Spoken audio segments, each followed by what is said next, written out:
Hey yo, it's the Memo Show. How y'all doing? Welcome back. Today, we have a very special The Memo Show dedicated to back to school. We talk with Rob Lysaby and Sean Chafe about what it's like when our kids go back to school.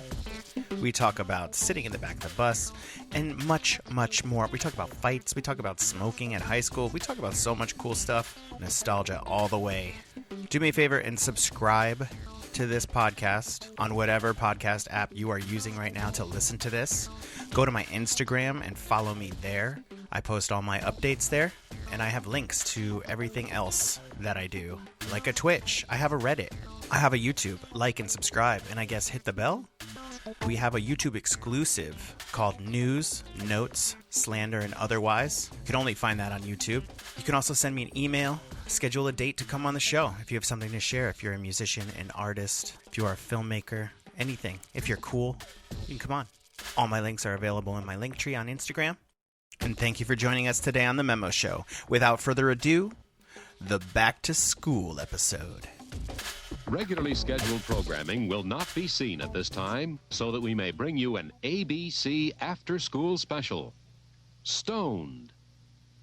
Today on the after-school special, Jack Mellon gets tired of being called a square and turns to a crowd that shows him how to be cool. Look at him, smoking a month and Jack's a pro. Temporarily, my problems just disappeared. Listen, but it wasn't worth it. Super Stone Jack. But tell me something, who's the real Jack? Jack. And Jack Mellon is going to discover the price of being cool. Mike. Stone, the ABC after-school special. I know nothing about sports. I don't kind of care, but this Kansas City's super fun when the Chiefs win. Like, some of the craziest shit I've ever seen was like when the Chiefs won the Super Bowl the first time. Well, all three times are fucking amazing. The second time I took mushrooms at home by myself. I said Deb was away, and I was like, I had nobody to watch the game with, and it was like that year, like right out of COVID. And I was like, well, I'm gonna take some mushrooms and fucking watch the Super Bowl. And you knew, and I had this feeling they were going to win, so I started rolling like really small doobies because I was working at the dispensary at the time, so I had like just an absurd amount of pot in my house, and I rolled a whole bunch of doobies. And when the Chiefs won, I went downstairs and was handing pot out to like people on the street, just fucking like kind of at the time. And I was like just like enjoying the mushrooms, and I was like, here you go. Like went upstairs and just videoed shit from my my apartment. It's actually pretty awesome. Sounds like a trip. What? I see what you did there. You son of a bitch. I told the kids that we would do some Twitch streaming afterwards. I just set up my whole setup to be able to stream retro games on Twitch. What type of retro games are we talking? Are we talking like arcade, or are we talking like Atari? Like Nintendo. Like basically Nintendo. I have a Nintendo, an NES Mini, and an SNES Mini that plays like all the. I mean, like they got Street Fighter on there. They got Mario Kart, like all the old school games. I'm horrifically bad at video games. I fucking hate video games. Yeah, it's fun watching the kids play the retro games because they're so fucking hard, and they don't. They're like, how is this even fun? Why isn't there a checkpoint? Yeah. These are called the Hammer Brothers. They're gonna rule your world for a bit. Yeah. Enjoy. Dude, you know what my mom used to do when we were kids? Is she would, like, out of nowhere, Jeannie and I would be sitting in the living room, and out of just absolutely nowhere, my mom would be like, that's it! You kids go to bed! And about 5 minutes after we went to bed, you would hear from downstairs, doot, doot, doot, doot, doot, doot, doot, doot, doot.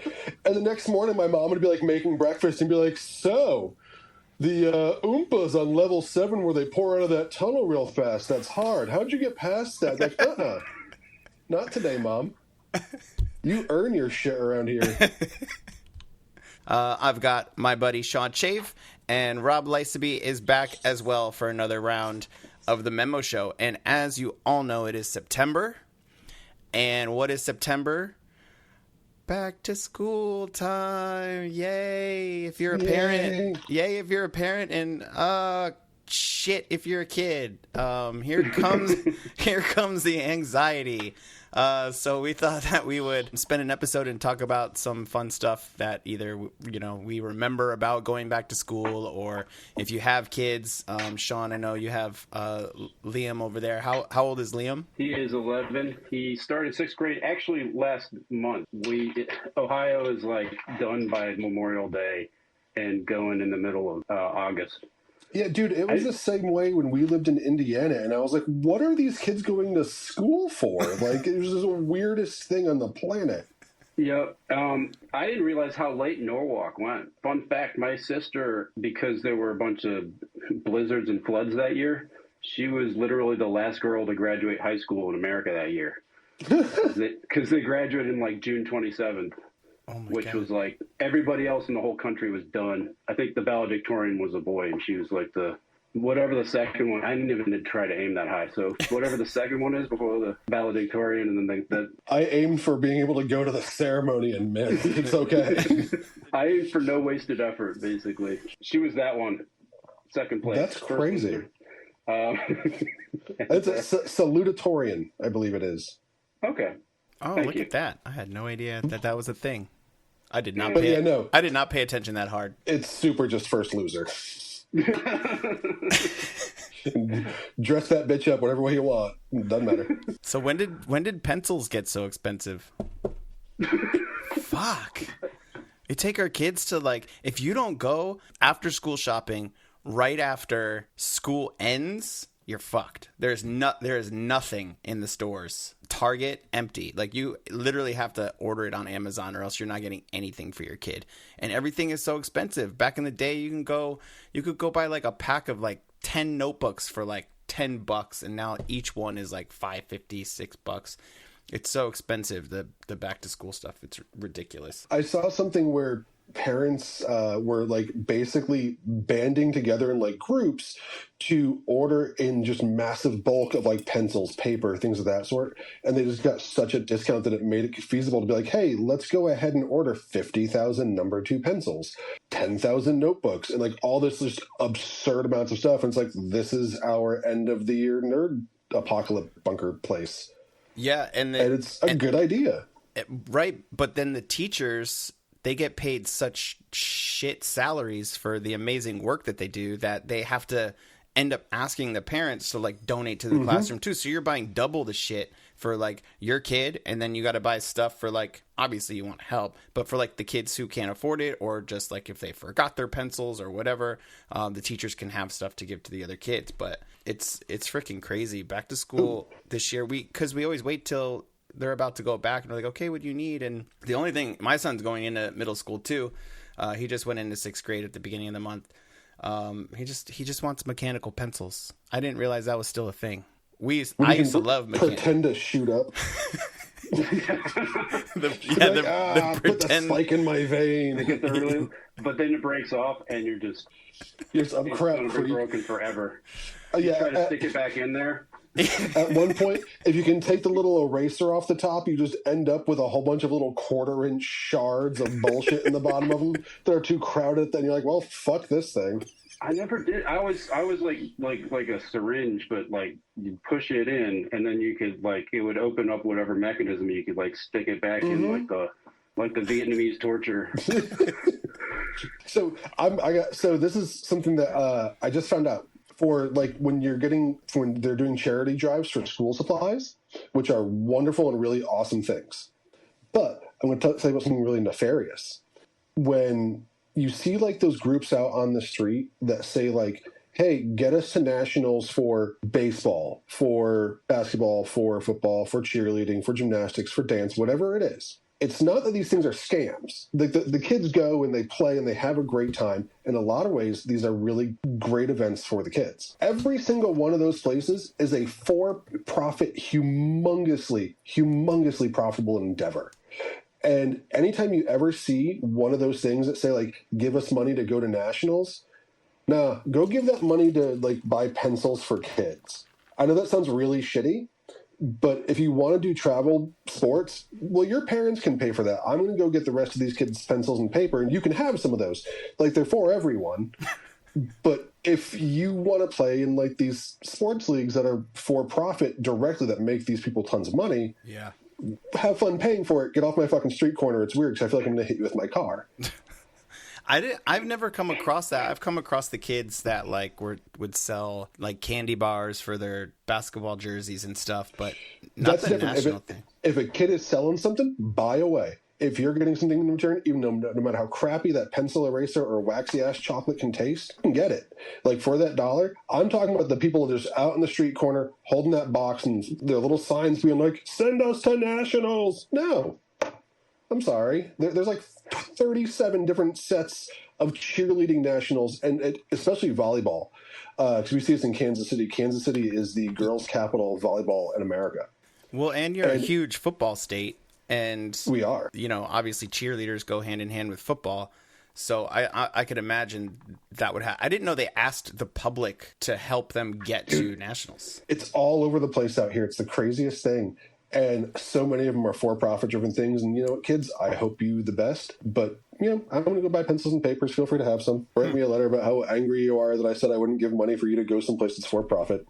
Be fine. I think the last little podcast thing we did, Rob, you were talking about, you mentioned a throwback of how we used to do our own paper covers on books. We used to take the brown paper bag and do the cover. Okay, Sean, you're laughing, but did either one of you actually know how to make those and do that? No, I always had the girl sitting next to me do it for me. I would have the my girls mom were do really good at it. My mom would like origami that A shit. situation where a girl would like talk to you. Would you put it on my notebook, please? On my book, please?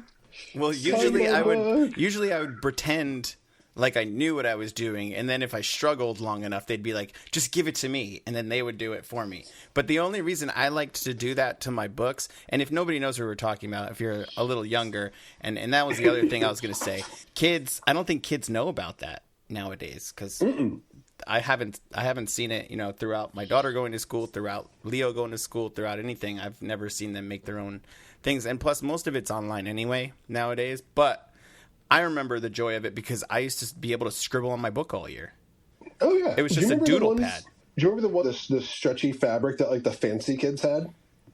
No. Those? It was like Lycra that went on the outside of the book. You didn't see them very often because you look like the really fancy kids. No. I swear they existed. I was in the brown paper bag book cover club. So was I. My mom would wrap them up, and like 2 weeks later, they'd be torn to shreds. And she'd be like, "What's wrong with you?" And I'd be like, "I don't know.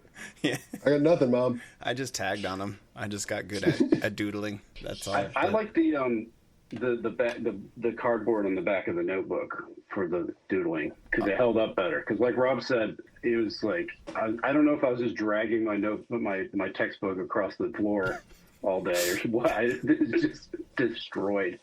Dude, I actually still have, and I found this in like a box recently, one of my notebooks from high school, and it's literally just fucking chaos. Like, there's no rhyme nor reason to where anything's written.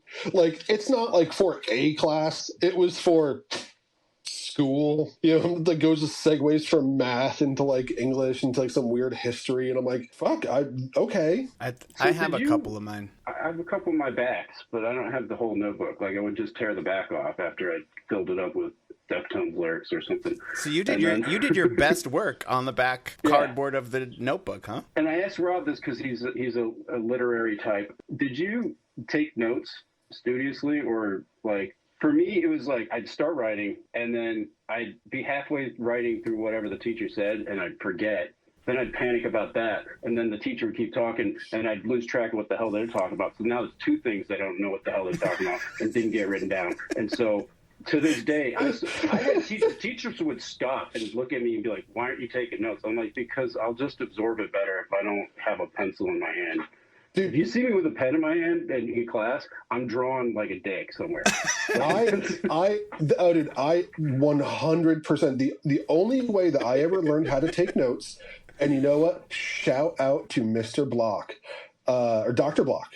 who was the science teacher at McMahon, who taught us this method of like literally folding a paper in half, and then one side you write a question, and the other side later on when you're home you write the answer. So you're not taking notes, you're just writing questions about what you're listening to in order to fill in the blanks later. It is the only way that I've ever found for myself to take notes at all. Like, I'll be sitting even in work meetings as an adult now. I'll look like I'm writing stuff, but it's like just a series of hieroglyphics that later on I'm going to be like, guess I'm shooting this one for the hip in the deposition. And it's something that, you know, I just have like literally fucking journals like all over my house with like random notes. At school, yeah, if I was taking notes, I wasn't paying attention. I was writing little stories. I used to sit across from friends and like write these little like chaos cartoons, like 3-panel comics of stick figures doing absurd things. It was like, remember stickfiguredeath.com, like one of the first websites? It was that, but on, you know, fucking binder paper, and like pass those around to friends during class, and it looked like I was doing stuff. I wasn't. Wait, can we talk? Can we talk about passing notes? Does that happen anymore? Does that happen? Making the football? Yeah, but like, well, yeah, folding it in little intricate designs and decorating it and all that stuff. But do kids do that anymore, or do they just text? I imagine it's text. Although in my son's school this year, they banned phones. Like, you got to put in the locker, and you're done with it till the last bell rings. Yeah, no phones, no phone. They can have it on them, but they can't. It can't be on. And like they only can use it in emergency. They can't even use it during lunch, but they do. Yeah. They do anyway.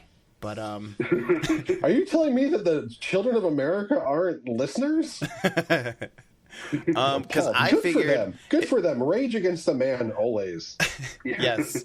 I think that if I had a phone back then, I would have just texted whoever later on. But the joy of writing a note and successfully passing it to someone else in class, they'll never know. The absolute anxiety and fear and the way that your whole world crumbles if the teacher sees you pass that note, you're fucked if that happened. So like well, I got to ask this of Sean. So 6th, 7th grade, was this a thing at your middle school? I remember like my very first like little girlfriend. The way that she broke up with me in 6th grade was to fold the little football note with an ace bandage stuffed inside of it, so that when you opened it all the way, a Band-Aid would fall out, and on the only thing it would say in the note was "Your cut." Bro. And it's the coldest way.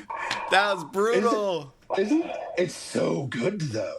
That's a good one. And yeah, when we used to break up, we used to call it like, "Yo, I'm gonna cut him. He's cut." I remember that. Yeah. Oh, that was that old school Gen X slang. You know what? I never received nor wrote a note in school. Really? No one had shit to tell me. But like, even out of boredom, you didn't have a friend in class that you wanted to like talk shit about the teacher all my friends were younger than me. So like in my own grade, I didn't like I had a few, but we weren't in the same classes. So. Or there was once or twice I was just sitting right next to him, and it was like a cool teacher. Like, who's that? The English teacher, was it Miss Martin? What's cool? Miss Martin. She doesn't care to talk. So it was just... love Miss Martin. We gotta believe that too. Or let this play. I want her to hear it. I hope she hears it. What school? Miss Martin, I miss you. We sat in her class at Brian McMahon for creative writing. She was the saucy, flowy-haired English teacher who had just gotten back from maternity leave. I think I remember the creative writing class because that class really inspired me to continue to write and be more creative in my writing. And I think I actually started writing songs because of that class. Dude, in that notebook? Hoffheimer? I didn't have him, but I used to go hang out in his class all the time because he was a genius. He was a genius. He was like that. Yeah. Okay, I'm going to tell you a story real quick, and this can't go on air. No, you can't tell it then, because it's going to go on. No, this is the part where we say, yeah, it won't go on air, but then we even leave this part of the conversation in. No. Okay, then don't use names then. Was he the same guy that had the movie class when he used to bust out the laser discs? Who was that? Psych and Lit? Who? Yeah, that was him. That was him? Okay. Yeah. Yeah, I used to just sneak into his classroom to watch the movies that he used to play all the time. And then we would talk about the movies. That was the best class ever. We never read one book. We just watched movies. And I didn't even take his class. Dude, I never went to his class. I got I had psych and lit, and I was like, yeah, I'm not going to show up. Well, I think we watched what was that movie about where legally fighting over custody of their kid? It was back in the 80s, maybe late 70s. Oh, Dustin Hoffman. Yes. Come on. War of the Roses? No. It was something Kramer versus Kramer. Kramer versus Kramer. Yes. Okay. Jinx, you owe me a Coke, bitch. Fuck. I thought that was a genuine case. I didn't realize that was a movie. I think it was. I'm going to go super off track real quick. Does anyone else remember the underground candy economy in your middle school? Oh, yeah. I used to go to the store and steal probably handfuls of now and laters. You had to get the blueberry ones or the red, white, and blue ones. And I would go and resell those bitches for probably 25 cents each. So if I had maybe 20, I'd have a good $5. And then my math's not mathing right now, but I would have enough money to probably buy lunch or go to McDonald's after school. So I definitely was part of the underground candy sales in my middle school. Oh, dude, I remember there being kids who 100% had profit. Costco, they'd open their locker like it was a trench coat in Times Square of shitty watches, and they'd be like, "What do you want? Chips, sodas? I got some ice cream in here. It might be melted." And you're like, you're like, "All right, here's a quarter. What can I get?" And he's like, good choice. It's 2 bags of chips and an alligator." And it was just good economy. Yeah. But now and laters were the best way to pass the time in class, because the old now and laters now suck. The now and laters back in the day were so much better. The recipe is different. I swear to God, they do not taste the same. They don't have the same texture. But the ones back in the day, they used to last forever. That's why they called them now and later. You eat one now, and you still have it a little bit later because you're still chewing on it. But it was the best. I just learned that really recently. Yeah. Way more recent than I would like to admit. I learned that. Yeah, that blow That's pops. why they called it that.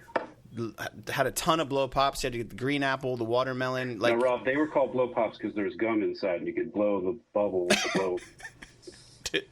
I was wondering about that. Did anyone ever actually eat that? Chew the gum like you would normal gum for 3 seconds, and then you either swallow it or you spit it out. I swallowed it. I like to just have the little bit of candy still on it. Yes. You crunchy gum. Yeah, that was good. Okay, do you know what you can only get in the area that we lived in, the greater New York area? And this made me think of the candy crunchiness of the blow pop gum, is Moreno's Italian ices. Those little yellow cups they used to sell at the beach. Remember those? Mm-hmm. Oh, yeah. You cannot buy those further east of Pennsylvania. Yeah, once you're past Long Island, I think that's it. Once you go past New York City, there's bag of dicks. I had a hankering recently, and there is just nothing. There are other kinds of Italian ices, but they're not the same. And no, the trash. Best part of the ones you're talking about is before you even started eating it, you could flip it over in the cup, and then it had that crystallized, sugary fucking water goodness on the top, and then you'd eat that, and then you'd make your way through the actual Italian ice. That was my favorite part. I like to push off the climax. I would just burrow my way down methodically. Tantric. Exactly, I'm a Italian tantric ice cream eater. Did you guys ever go to when you would go back to school shopping?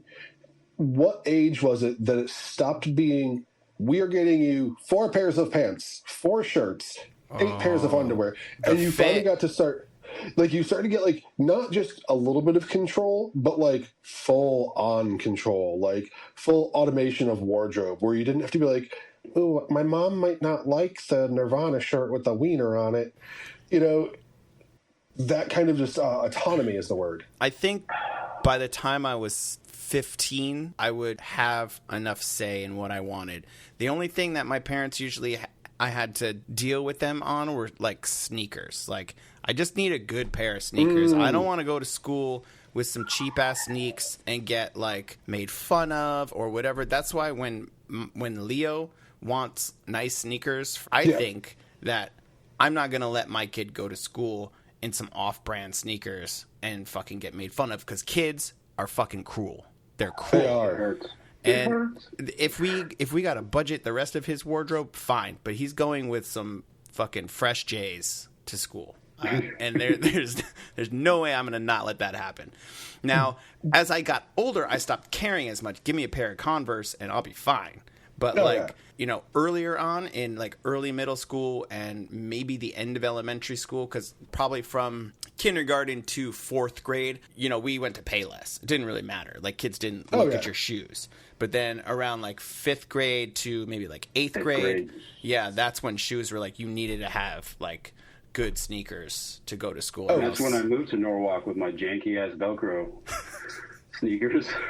We all had Velcros I didn't at know some there was point. a thing yet. Like I moved there, and they were like, "Look at his shoes." He's not going to kick the kickball. They had the kid with the Nike Airs. He's got pumps. Everybody back up. He's got pumps. He can kick it real far. Cover outfield. Hold up. Let me pump up my sneaks. Pumps. Wait, is he fast? Nah, I can't feel his foot. Kid's gonna take off from first and just tumbles. Ah. Well, Rob, you have a funny Anecdote. That's how we met, right? Because of sneakers. Sorry, I'm eating candy. You couldn't wait. No, fucking fatty needs his food. I need this for energy. I have to go back just a little bit. So when I was in 5th grade, I was promised that if I did a good job to end the school year, that going into 6th grade, I would be able to get Air Jordan sneakers, which at the time were and still are the upper echelon of shoe. One step above those pumps. Yeah, I mean, These were high heel pumps, by the way. They were pump. I had to. Sorry. No, I'm just saying. The high tops, right? I needed for the kids to understand there were shoes with pumps in the tongue, but not like ladies' pumps. And the commercials were Reebok the most pumps. overly exaggerated things ever. They literally were like, you pump up the air, it'll give you 3 more feet of vertical lift. Yeah. And you're like, yeah, I'm 11. These will work. It wasn't for lift. It was for comfort. So they fit snugly on your That's feet. not what they told you. It had to be the shoes. That was in the commercial. That was my first realization that large corporations will lie to you. Is I was like, fuck it, I'm still not athletic. Yeah. Anyway, my mom promised me that I would be able to get Air Jordan sneakers. And I went to the store and, like, be still my heart, I got a pair of the white baby blue 1991 Air Jordan sneakers. And I went into school thinking that these are going to be... Why did you say it like that? Because that's the reverence I hold for that shoe. So anyway, I went into school completely thinking, like, this is going to be the thing that makes me cool. Like, this is going to give me style. Everyone's going to want to be my friend. It didn't help at all, and I was still lonely. And the first week of school, this other fucking lonely kid who was in gym class, looking like a scared cat in the rain runoff, was all meekly sitting there with the same shoes on. And I was like, "Fuck's up with you?" And it was Garrett. It's me. And Garrett and I met because we had the same Air Jordan shoes, and that was like the only thing that we realized we had more, but that was the basis of like us becoming friends. Basically getting like the shit beaten out of us in like all like sporting events. Like dodgeball was more like dodge this because it was coming at you as fast and furious as it could. And like I remember like we were doing like those Arnold Schwarzenegger American Fitness Council go run out in a field because the gym teacher says it's a mile, and we're out there like huffing around the field, and it's like the gym teacher's yelling at Garrett and I, and he's like, "This is supposed to take 9 minutes," and I was like, "Fuck you!" 9 minutes? I still can't do that. Or what? Dude, I can't even drive that fast. Yeah, it was a 9-minute mile. That was the standard. That shit is still crazy. Yeah, dude, we're coming in at like 17, 18 minutes because we're like 10-year-olds. Well, we would run like distance running. Yeah, we would run one lap, be completely winded, and just walk around the last 3 just talking to each other. Yeah, like, fuck we knew, this shit. We knew nothing about, like, hey, if we go slow and steady, we're like, nah, we got this. Pedal to the metal, bitches. And then you'd try and, like, lie to the gym teacher. He'd be like, Robert, how many's that? 3. He's like, shut up, it's 2. I know what it is. I have a cramp. I don't care. Cramping. You probably got scoliosis, too. We'll find out next week. Keep it going. Bend over that block. And then the hearing test the week after. That was the worst thing, was that stupid block with the yardstick on it. Yeah.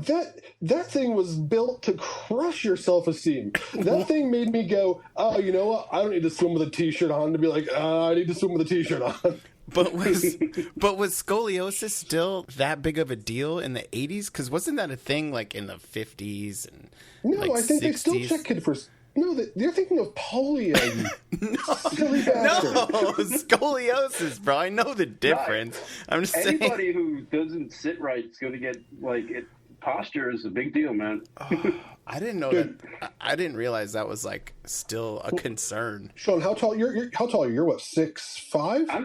I'm 6'3", and it's funny, okay. people who haven't seen me in like a decade go, you got taller. I'm like, no, my back got bad, so now I have to stand up straight. I stopped slouching like it's 1997. Dude, Every day, my mom was like, stop slouching, Sean. You're very handsome. She didn't sound like this, but she said, stop slouching. The girls don't like a sloucher. She was right. And but I didn't listen. And then eventually I was like, I gotta stand up straight. And I was with my brothers. We went to Brussels one time, and the way my little brother describes it, he goes, we're walking through this sketchy neighborhood, and it looked like a Taken situation. And, like there's a bunch of guys on either side of the sidewalk, and one of them like weirdly looks at us and puts his cigarette out on his shoe like some kind of signal. And he goes, and Sean, you just unfolded yourself? And all those guys just backed up. It's like, So that's your superpower.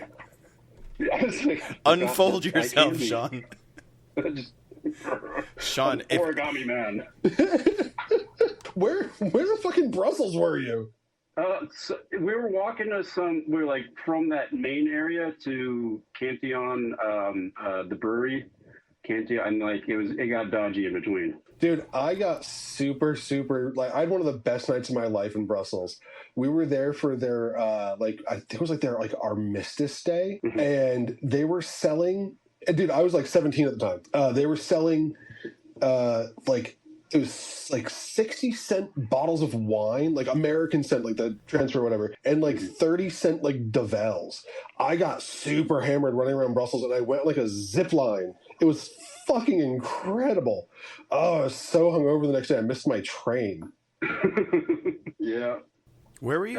Brussels, Maine? Brussels, Belgium. You dumb bastard. Oh, you were. I see. When I didn't know that. See, I know Sean is traveled, but I didn't know Rob. I didn't know that you, Rob, that Are you went. saying I'm not cultured? You insulting I didn't say bastard. you weren't cultured. I said traveled. I didn't know you went to Brussels. When did you go to? And I don't want to get off track again, but I didn't like. Secret was, it was all at once. It was when Merle and I went to Europe. We went to a whole shit ton of countries in like a month. Then I came home. Oh, you mentioned and I haven't been allowed outside of the country since. All the other countries got together and decided this, or did America say we not need to keep you in? A little from column A, a little from column B. Did you guys have to take the bus? Yeah. Like to school? Yeah, when you were kids to school. I remember one day this bus just drove right past us, and we're just like. Were you at the right stop? I was at the stop with a few guys, and I remember one day. They're like, let's do pitching practice. What we're gonna do, this is gonna be a fun game for all of us. We're gonna throw rocks, and in order for there to be a strike zone, one of us has to be the batter. Sean, that's you. You're the batter. Go stand there while we throw rocks, not at you. Wait, this was at the like bus stop? It was like three. They didn't even strike me out before I fucking was bleeding from that. Oh. What, at the bus stop? I think they may have been untruthful about their intentions. Why were you? She's like, why did you have to be the? Next time, don't be the batter. I got banned from taking the bus. What grade? Middle High school? High school? High school. Yeah, I had to go to the police station and meet the police. What did you do? I got into a fight on the bus. And I feel like somebody would have had to push you pretty far. So here's what happened, and I need to tell this in a very specific way because I don't want to be making fun of somebody. Okay, but wait, who's a nice person, who's a good person. Is this because of the seating hierarchy in the bus? Like, if you sat in the back, you were cooler, and if you sat up front, you sucked. No, and you were a nerd. No. That's why everybody was back there. Yeah. No, I was. Yes. Shh, don't tell him now. He could have avoided so much trauma for the rest of his life. They wouldn't let me sit back there. It's not that we didn't let you; it's that you weren't allowed to. You just kind of had to take it. Like you had to be on the bus, and if nobody's back there, you just took the back of the bus. If it was already taken, you kind of have to get the second one up or the third one up.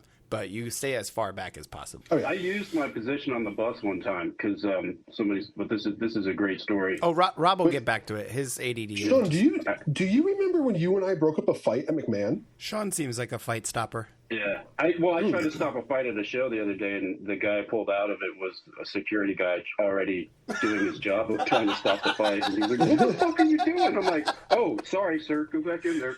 Just being helpful. The ones are supposed to. Excellent work, sir. Back to the show. Wait, Rob, what were you saying about your fight on the bus? How did that happen? So there was a kid in our neighborhood who was a really nice kid who would always hang out with us. He happened to have some learning challenges. Mm-hmm. And he'd always hang out with us whenever we could, but whenever we were doing like bad shit, for lack of a better way to put it, like run off to smoke pot or make prank calls, he wasn't coming. So we're heading home on the bus one day, and this person wanted to hang out with us. And Jeremy and I are like, "Nah, dude, like, we're good. Like, please leave us alone. Like, we're conspiring to, like, basically go home and make pipe bombs." And so, which, if you know Jeremy, is entirely true. I could tell you how to make these amazing smoke bombs we used to make with potassium nitrate. Oh my god! Stole it from science class. Yes, it was. Yep. Anyway, we're on the bus, and this kid's he's not letting up, and he's kind of going, and we're like, "Dude, leave us alone. Leave us alone. Leave us alone. Leave us alone." We move seats, he follows. We move seats, he follows. We move seats, he follows. And finally, he moves behind us and starts kicking the seat. And we're like pretty close to where I'm getting off. He's kicking the seat. I turn around to the person. I yell. I was like, "Dude, stop."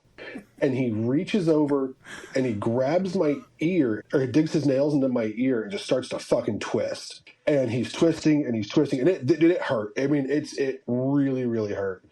And I'm yelling for him to stop, and he's not stopping. And everyone's just sitting there because, like, what? And I just reach up over the seat and clunk, punch him in the head. Smack in the middle of the forehead, which instantly his grip gets up, and I jump up and I'm like, "Oh my God, are you okay? Like, what are you doing, man?" And as you can see, like, you hit a kid with a learning disability. You know what? No, wait. I'm with Rob because sometimes. Dude, no, seriously, like he wasn't stopping. He wasn't stopping. Even I used to have to walk around the back of the school, and these kids would follow me. I'm like, "Leave me alone, I don't want to." And then you get in a fight, and then you can't win that fight. There's no win in the fight. Oh, dude, no, trust me. This story gets so intensely worse for me. Keep going. So I reach up and I clunk him in the head, and he immediately starts screaming as like a cartoon welt starts forming on his forehead, like just and like the bus driver slams the brakes on. She slams the brakes on, and this kid's he's fucking crying. She gets on the radio, and this is where things go awry. And calls the police in that I have physically assaulted a special needs student on the bus using my full name, the full name of the person, where we are, what bus number, et cetera, as I wait for the police to arrive. And I'm like, I can see my house. Like, dude, we were at Kendall. Like, we were like a block from my mom's house. And I'm like, I can see my house. Like, I can just go, right? And the bus driver's like, "No." And I'm thinking back on it now, I'm like, I gave that bus driver way too much fucking authority. But anyway, Like, even the other kids on the bus are like, you don't understand. Like, what do you, like, stop. Like, he hit him first. And they were trying to get away from this kid repeatedly. And, like, kids I didn't like and that I wasn't friends with were, like, yelling at the bus driver, like, fucking stop, lady. And the police got there, and they wanted nothing to do with it. It was immediately clear to them what had happened. I was taken down to the pokey. I was locked in the clink. No, dude, like, I was legit taken, like, to jail. They were, like, sitting in this room, and I was like, okay. And my dad was still a cop at the time. Yeah, I was going to ask about that. But I didn't tell anyone my dad was a cop. I was like, he gets off of work at 2:30. It's 2:40. I'll tell him in 15 minutes. And so anyway, they call my mom in. God bless my mom. My mom's first thing out of her mouth, fucking wonderful lady. She goes, the fuck you talking about? But she's like, so you're telling me that my son got hit. We have tons of people who say that it happened, who saw that it happened, who are telling you that it happened. And that the only way that my son could stop from being assaulted was to hit this child back because the bus driver was not doing her job. And now my son's in trouble. And they were like, yes. Like, that was it. Game over for me. I got a open shut case, Johnson. Open and shut case, Johnson. Lock him away. So I got suspended for 10 days from school, which honestly, whatevs. Yeah, suspension is like, they should just call it vacation. Well, you know, here's the thing. Oh, that's different. When they still had in-house, the in-house teacher was friends with my grandma. In-house was dope. If I was the only kid in there, she'd be like, "You want to get Burger King today?" I'd be like, "Sure do, Miss Lisa. Sure do."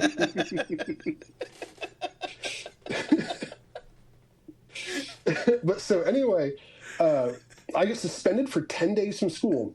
And I get suspended from the bus for, I think, like 30 or 45 days. They're like, you can't take the bus. And I'm like, how do I get to school? They're like, we don't fucking care. The kid who hit me, nothing. Not a slap on the wrist, nothing. But now here's where it gets noted. This gets so much fucking worse. This gets so much worse. So finally, my 10-day vacation passes. And after my 10-day vacation passed, I went back to school, skipped first period, and while roaming the hallways aimlessly, was confronted for the first time, but not the last time, by one of the many students and others at Brian McMahon who were very upset when they too were on their bus and had heard that Rob Laceby was beating up special needs students. And they wanted to solve those problems immediately with me, and not always verbally. And my week went from shitty to shittier fucking fast, man. The studentry thought that they would take it upon themselves to remedy the situation. Do you remember where I got chased down a hallway? Remember where you can't win the fight. You can't. You're like, even now, like, this is gonna be on something, and they're gonna be like, this guy fucking hit. And I'm like, yeah, no, well, he hit me first. Yeah. And I was also like 15 at the time. No, I was older than that. I was probably like 16. But yeah, like, I got chased down the hallway at school. And dude, you know who fucking, like, spread that shit around a whole bunch? Was your twat waffle of a middle school paramour. She was, like, running around telling people. I was waiting to beep the name. I thought you were going to say it. I was going to try to do it at the same time. Say the name. She's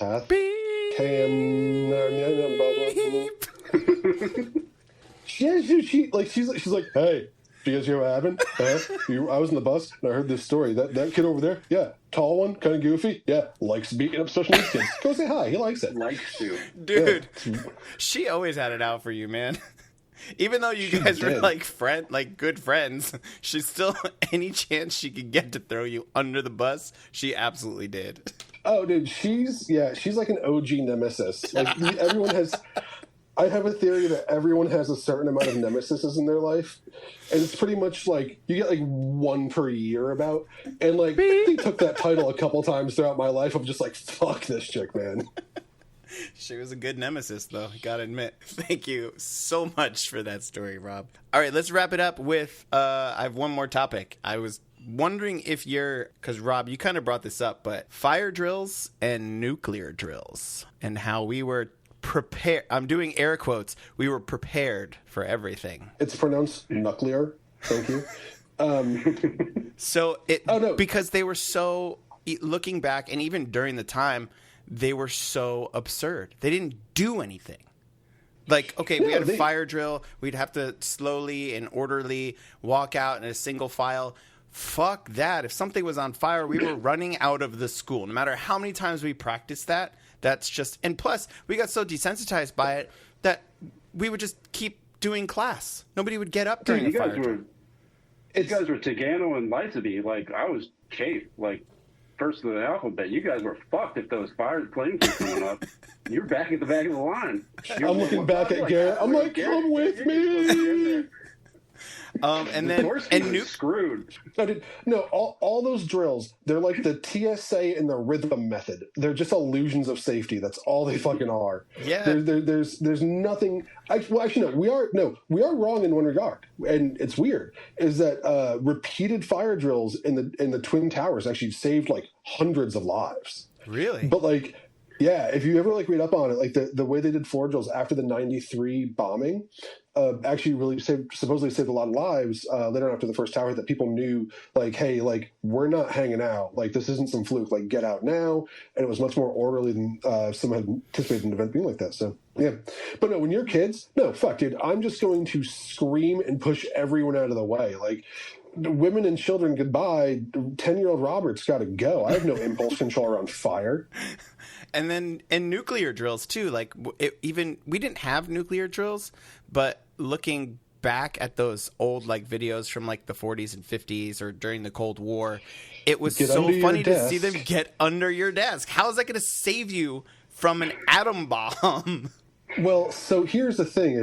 When the roof gets blown off the building, you're going to need something to stop the roof from next door falling on top of you, hence the desks. And then you die.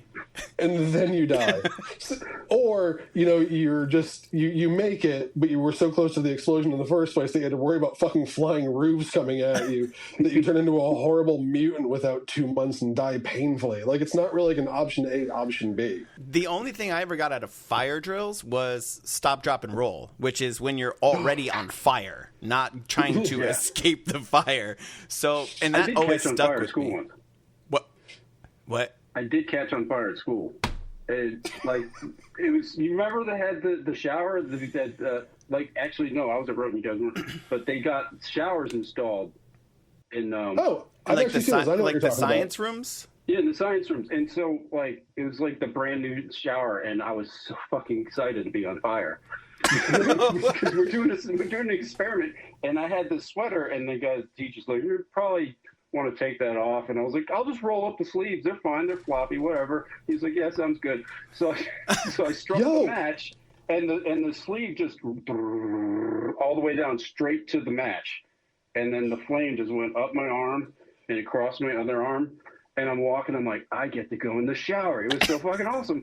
And then I walked all the way across, like really slowly walked over there, and I swear to God, I get to the shower and the flame just went out. And I'm like, do the shower.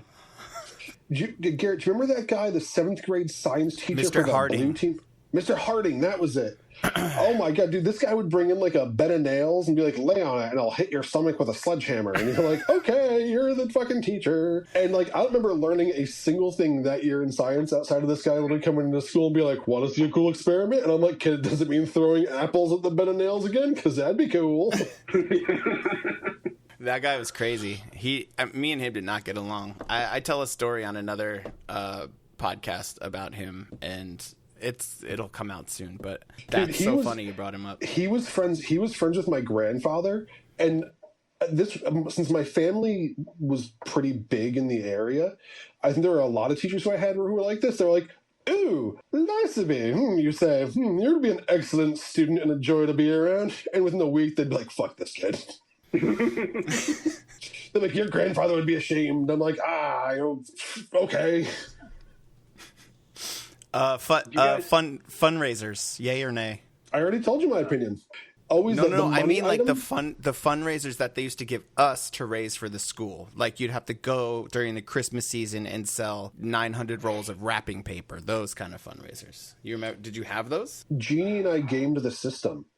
Since my dad was a cop, he would bring the thing into work and basically be like, "Hi, I'm your sergeant. Why don't you go ahead and order some wrapping paper?" Yeah.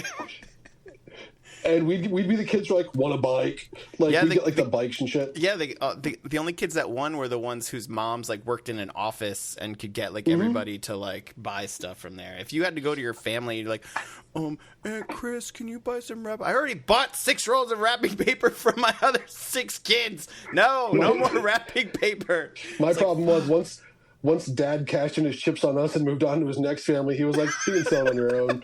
And I never won a thing afterwards. Like, I was done.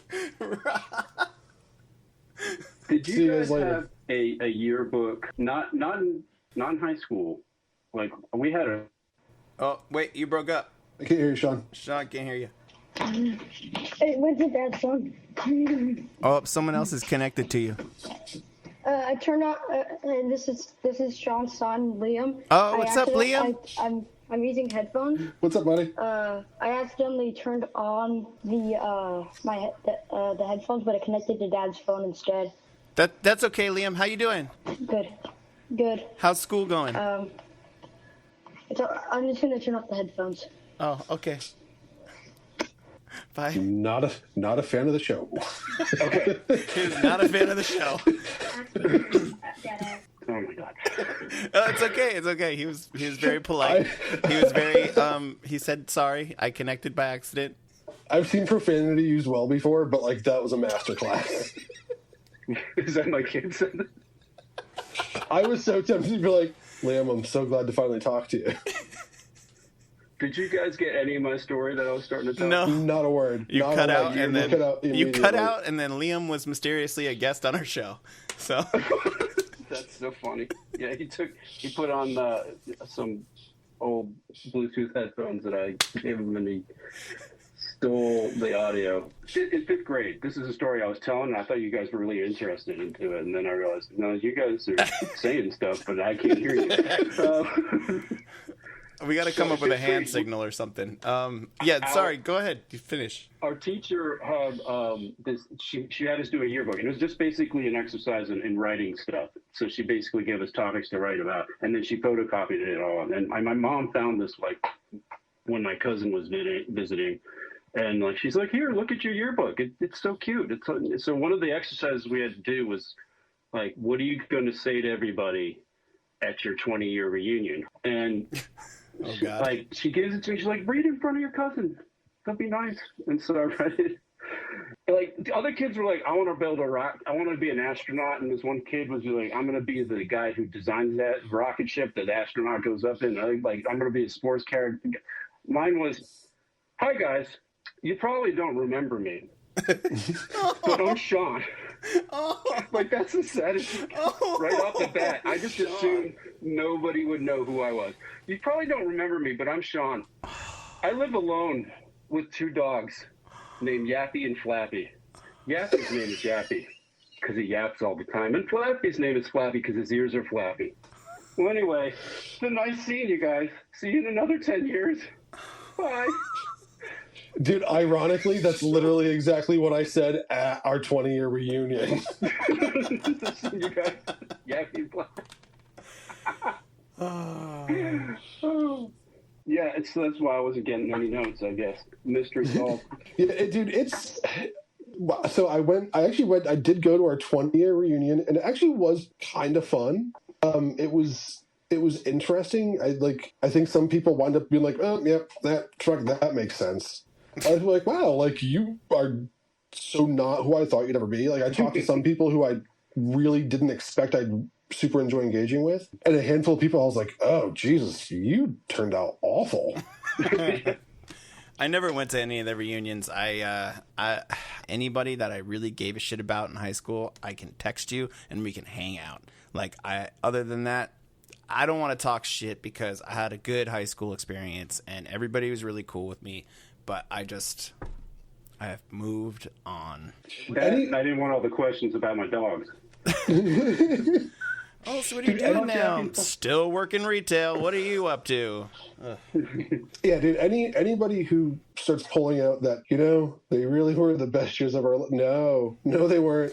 No, they weren't. We had no responsibility, and that's what made them awesome. Yeah. Once I was able to legally buy cigarettes, lotto tickets, and alcohol, life changed a ton. And it was I was a terrible student. Like cumulatively, for our graduating class, I probably dragged our high school GPA down 2 points.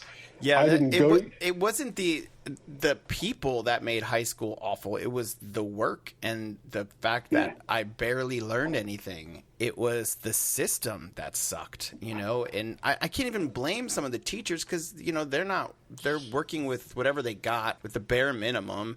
And it was just I'm glad kids these days have the support that they need if they're not doing well in school to do better. 100%. But back then, they didn't give a shit. They just told us that we daydreamed too much, and if we applied ourselves, we would be, more studious. But it's no, we got issues, and nobody is helping us address these fucking issues. And now I'm 43, and I still have ADHD, and I still have fucking anxiety from growing up in that situation and not learning how to deal with it.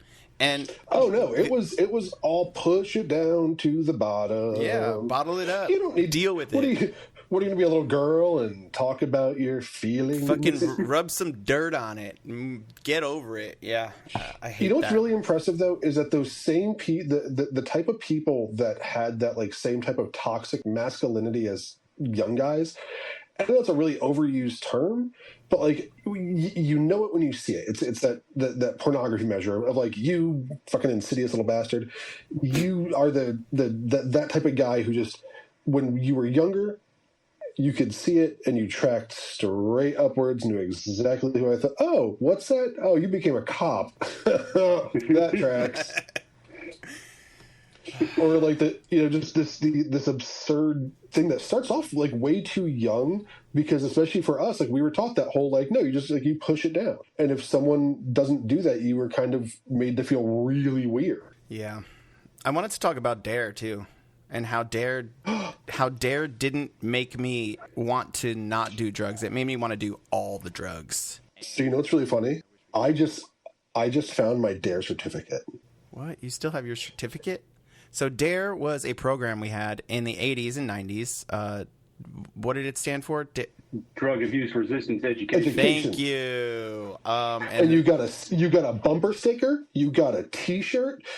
You got to meet the mayor. He signed it, and you pledged to never smoke crack. And most of us didn't smoke crack. Some of us did, but I don't think the program had very much to do with it. Have you seen the fucking waste of taxpayer money that is a goddamn Dare Supermobile that every town has? No, I have not. But I know that the war on drugs really cut into our budget. Tucker Carlson was here, and he was performing his anti-American bit down the street from my house the other day. And I was smoking pot while I was walking down the street, and two people walked out of some illegal Airbnb, and they looked like old angry white people. They walked through just a giant cloud of smoke that I had just blown out a couple seconds prior.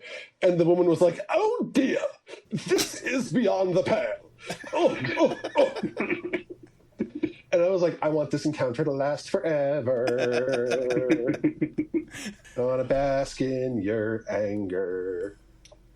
No, dude, the entire DARE program, and you can look up the kind of specs on it. The whole thing was just a giant fucking boondoggle. Boondoggle is the best word for it.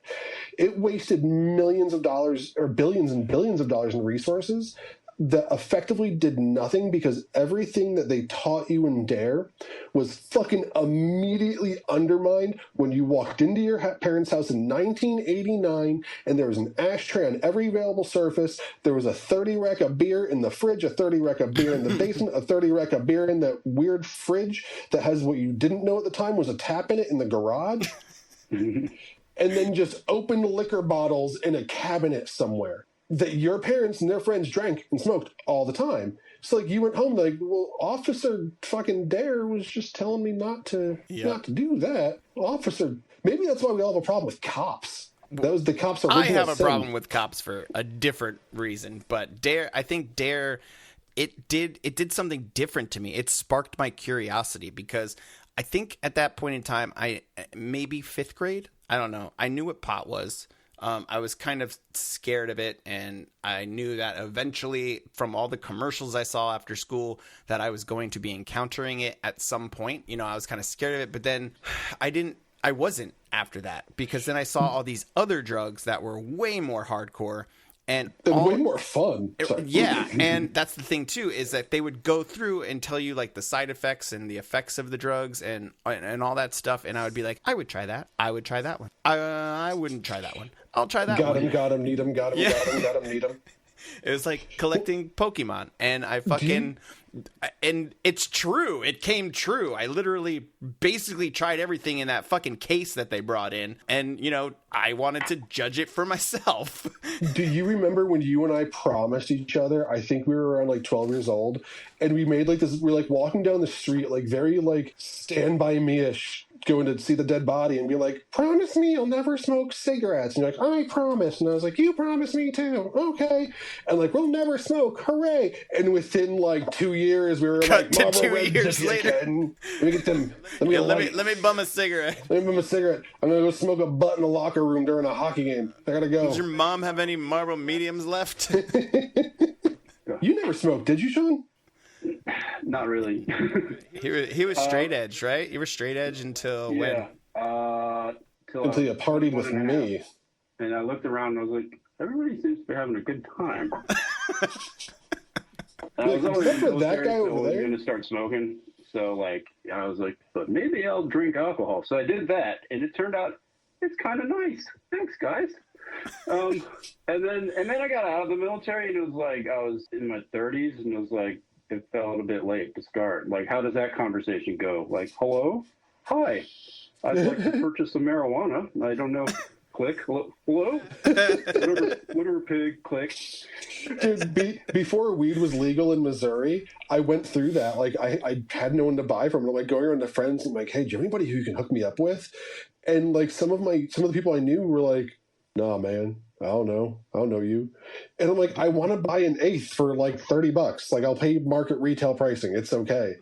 And then I originally got my med card, which, Garrett, do you have your med card in California? You don't need them anymore. You don't need them here, but here you get a tax break for your drugs if you have a med card. I let mine expire. Maybe that works that way here. I don't know. I don't think anybody has a med card though. So there's so many spots to buy it now that it's all basically cheap enough, you know. Dude, our market's so fucking expensive. But anyway, I got my med card to start off with. That was the only way in Missouri for like the first year that you could buy it. And I got my med card. And I remember I literally went into a dispensary and stood there, and they handed me a tablet. I put my information in. And then they're like, all right, you're going to have a doctor's appointment in 5, 4, 3. And like, then like some guy popped up sitting in his living room like fucking Dr. Nick, but like with a doctor. I swear to you, I swear on everything I have that the guy would have had pajama pants on had he stood up. And he's in his little doctor's coat. I can see into his 70s style retro kitchen behind him with the wood paneling and everything else. And he was like, afternoon, what seems to be ailing you today? And I was like, I would like to buy drugs, please. And he was like, well, what seems to be ailing you? And I was like, anxiety and back pain.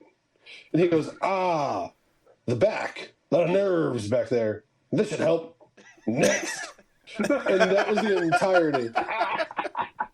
I was so bizarrely nervous. And dude, I remember going into like straight up gully. I hope my mom's listening to this. Like gullies to buy drugs sometimes when we were kids, or what seemed like gullies at the time. But now I'm like, oh no, that was just kind of like the sketchy neighborhood that I walk through every day in Kansas City. Like, it's no big deal. But at the time felt like we were like boys in the hood trying to get an eighth from the corner. And it was a mission back in the day trying to get fucking weed, even shit. Dirt weed. It was like, you had to jump through so many hoops. And I mean, you would get so excited for like the barest to minimum of quality. Do you remember how, Sean, even though you were straight edge when we were in school, the crowd that you hung out with definitely was not. No. Yeah, I was on some of those trips. Yeah. Were you ever in like the and this is stuff that kids I just don't I genuinely hope that kids do still do stuff like this. But do you remember like standing on top of the countertops in the photography room, in the dark rooms, to blow pot smoke out the fucking vents? Because the vents in there were strong enough because they had to get all the chemicals out that you could sit there and like take like a bullet and like blow it out the vent. And like you kids guys were passing notes about. Let's go in the dark room. Yeah, we'll be in the dark. The stuff that happened in that dark room. Dude, I remember having teachers give me money to go buy them cigarettes. Like we could smoke at school for the first 2 years we were at McMahon, dude. We could smoke anywhere we wanted at school. There was no age restriction. You just got to school, hopped out of the car, wished mom a good day, pulled out your pack, and what's up, guys? How's it going? Yeah, the first 2 years I remember there used to be designated smoking areas, and everybody would gather around out there in between classes. No, when we were freshmen. No, the first 2 years it was a free-for-all. You could smoke wherever you wanted. It was only our junior year where they made it where you could only smoke in like 2 areas. And I was like, fuck that. And that's how I got suspended a whole bunch. And then as a senior, you couldn't do it at all. You couldn't smoke anywhere. Yeah. Yeah, dude. I'd be outside like in the back of the school smoking a cigarette, and they'd be like, you again? And I'm like, want one? He's like, before I take you in? Sure.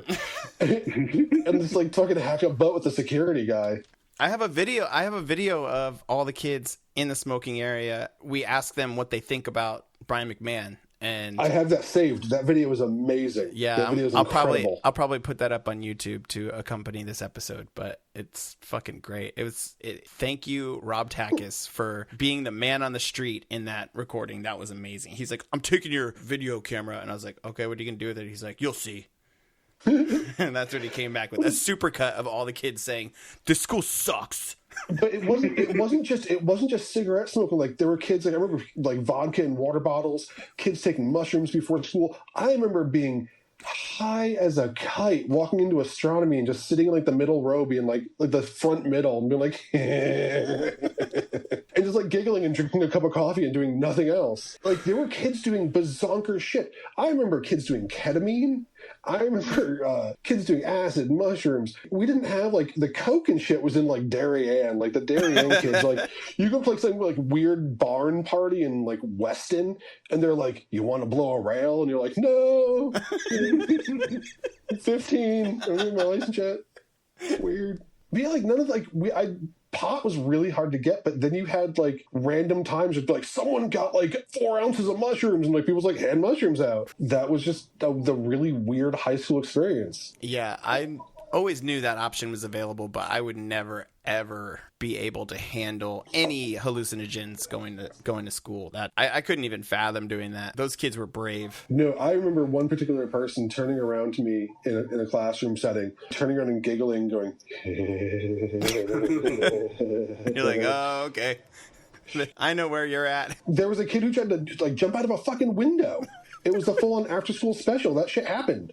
They really tried to scare you with drugs. Yeah, I did get accused of using drugs one time. By who? I had Miss Harry, the French/German teacher. Oh yeah. She was from that part of France. I think that's Alsace, basically like half. Like they speak French and German there because it's right on the border of France and Germany. And so she'd come in sometimes and she would forget and start speaking to us in German. We'd be like, "We speak French in this class because this is French class." And she'd be like, No, you're stop messing with me. And we're like, "No, seriously, this is French class." But that lady decided I was on drugs because I had a locker like down. Remember there was that wing that you'd have to go down and then like went down like the ROTC room was and the boilers were all back there. And Yeah. that's You had one of them special lockers? That's why you didn't get any notes. And none of my classes were there. So I would have, if I was going to ever use my locker during the whole day, I would have had to like run, do that, and then run back to like where all the classes actually were. So basically, I just had a backpack full of books and papers that like I couldn't fit in there, and so I just between classes I couldn't get into those stuff, and so I would just carry stuff and like walk to class, and then just sit down at my desk, and there'd just be a pile of whatever the hell is accumulated in my arms throughout the day. It was about 5-10 minutes before the end of the class, and she's talking, and I start putting stuff away because like I'm like, well, I got a little time here. I'm like, listen to her. I'm like, watching. I'm being a good student. But also, I have a bunch of shit on my desk, and it's been there for 30 minutes, but now I decide maybe it's time to put it with you. She goes, "Class is not over. Do not put your book away." I'm like, this is my book here. This is my science book. so I'm going to put the science book away. And she's like, why is your science book out? I'm like, it's been out for the last 30 minutes, but I just figured you're we a could lunatic. can you please just keep, why are we doing this? Like, I just don't want to have the science book out anymore. She's like, why was it out? You are in French class. And I was like, because I walked in with it in my hands, and, well, why are you putting it away now? And she was like, so I got, like, through this whole thing, I ended up with my mom called in because I was putting a book away. And my mom's in there, and she's like, my mom didn't believe shit at the time, but then she got it. I could tell, like, 3 minutes. She was like, she gave me this look like, you're right, she's fucking nuts. But I'm sitting there, and, like, she's like, he's fidgeting a lot, and he moves. Often his knee is just going. I think he is on the drugs. Yeah. He's on the drugs. I'm like, I'm not on drugs. They're all on drugs. I'm not on drugs. You see the X on my hand? You know what that means. There was some girl in there for detention, and I'm in there with my mom, and this girl goes, "You're one of those headbangers, aren't you?" I guess. Like, we listened. Just agree at that point. I guess I'm guilty. And she's like, and the teacher goes, what is this head banging? And she goes, that's when they go up and they bang their heads on the wall. Like, they just slam their heads in the wall and stuff. I'm like, that is not head banging. That's not I take it back. Man. I take it back. And Sean, you couldn't even say, I don't do drugs. Ask all my friends, because we all did drugs. Yeah. Like, everybody empty out your pockets. I'm going to be the only one not holding right now. It's going to have 35 cents in a fucking mint. Dude, that was like one of like the really kind of weird things. You had teachers who were just amazing, and then there was like this really small contingent who just were either lunatics or who didn't give a fuck anymore. They're like if there's a high school teacher version of tenure and they had it, they were like, play the movie, we're done here. Like, they had they were outie. I remember like one teacher who, and I think Garrett, you had the same guy who was like, this year we'll be reading this book, and they like play the record of another guy reading the book, and that like qualified as like reading the book, which I guess in some regards is kind of ahead of its time for like books on tape, but really not the like Dead Poets Society shit that young Robert needed to like pass high school. Do you ever have the teachers who got like overly personal? And I don't mean in like that handsy way. I mean like the I'm going to help you. And just message you about 30 years later, or no, it was a science teacher when we were in high school. And dude, I was such a bad student. It was Mr. Schnerlein, the science teacher who let all the kids go to the beach and like capture sea creatures and bring them back to school. Was he a biology teacher? Yeah, he was cool as hell. Yeah. But anyway, like I was a horrible student, just on a path to nowhere, and he decided to have like an intervention, just he and I. And he's like, Robert, I want you to stay after class today, and I want to talk to you. You're obviously a bright boy, good kid. You know, I think you're having some trouble. And what I really want you to think about now is what you would do if tomorrow your mom died. And I was like, fuck, excuse me? He's like, yeah, think about it. If your mom died, what would you do? Go work in a coal mine? Go work at the Costco? What would you do with the skills that you have if you choose the path that you're on? And I was like, is my mom okay, man? There's something that you and I need to talk about that you're just really bad at? And like it was like this, like even as a kid, I was like, this is so fucking offensive in so many ways. And you have beyond tell you. Mom's like, hey, random teacher, can you just break it to him? I think he's gonna cry, and I don't want to deal with that noise. He has an ugly crying face. Ugh. All right, guys, I gotta go. Thank you so much for coming on. I appreciate you. I had a blast. Oh, super fun. Sharing each and every day, and caring to help you on your way. We're partners in your future. There's a lot you need to know. Teaching's more than showing how it's helping people grow. Today's teachers, partners in our children's future.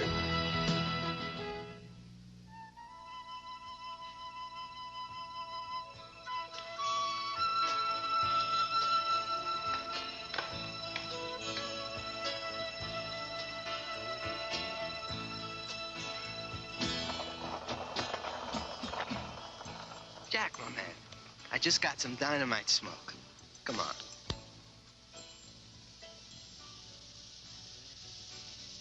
No thanks.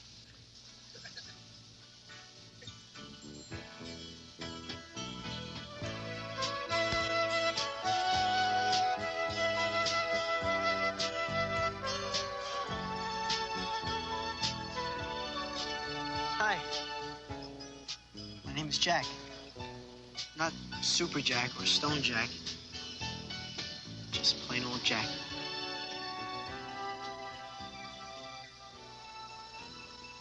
Nice to meet you, Jack.